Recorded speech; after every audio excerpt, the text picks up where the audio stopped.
नमस्ते सेवानी। अन्त आज चाहिँ हामी कहीँ घुम्न नजाने हो। अनि आज चाहिँ के अरे घरमै कामहरू छ पुरा।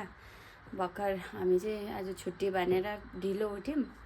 अन्त नानीलाई पनि बिहान त्यत्तिकै पठाएको छ टिफिन नदिई। अनि अब टिफिन पुऱ्याउँदै हामी चाहिँ सौदा गर्न जाने।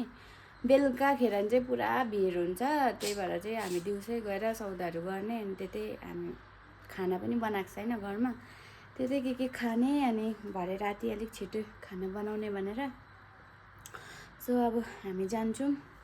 अन्त सौदाहरू गरेर हामी आजको काम चाहिँ त्यति नै छ, सौदा गर्नु। अनि सब्जीहरू केही छैन, सबै सकिरहेछ, त्योहरू किन्नुलाई। हामी चाहिँ टिफिन पुऱ्याउन जाँदैछौँ नानीलाई। अन्त टिफिन सोकै छ, हामी चाहिँ अब स्कुल पुग्नु आँट्यो। स्कुलमा टिफिन छोडिराखेर सो गाइस चाहिँ देख्न सक्नुहुन्छ, म चाहिँ टिफिन दिइसकेर अन्त जाँदै थिएँ। अनि टिफिनमा चाहिँ के दियो के छ भन्दै थिएँ, म चाहिँ आफै हेर भन्दै गएँ हो। सो गाइस बेङ्गलोरमा चाहिँ यति बेसी गरम स्टार्ट भएको छ आजकल चाहिँ हो, पुरै स्टार्ट भएको छ। झन् अप्रिल मेतिर कस्तो हुने होला, घाम पनि यति जोड लाग्छ। सौदा गर्नु जाँदा चाहिँ मलाई चाहिँ धोका लाग्छ यो बाइक चाहिँ कि साह्रो पर्छ। पानी लिन जाँदा पनि सँगै जानुपर्छ, अन्त सौदाहरू लिन जाँदा पनि म सँगै पछाडि बोक्नै पर्छ हो। त्यही भएर बाइक बेचेर स्कुटी किनिदिउँ कि जस्तो पो हुन्छ यो यति बेला चाहिँ हौ नि।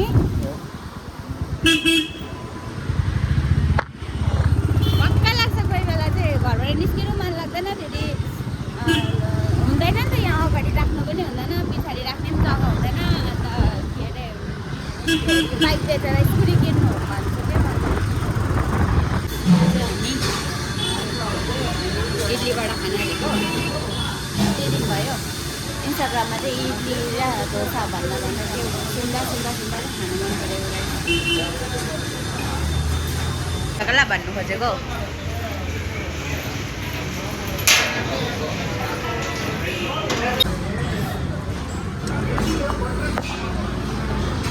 के अरे आदि मन देखे तपाईँ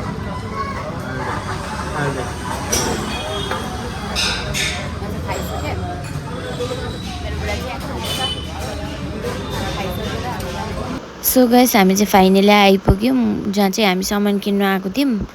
अन्त दिउँसो चाहिँ अलिक कम्ती हुन्छ नि त, भिड काउन्टरमा पनि टाइम लाग्दैन भनेर चाहिँ हामी दिउँसै आएको, किनभने बेलुका पुरा बिल गर्नुको लागि टाइम लाग्छ नि त काउन्टरमा।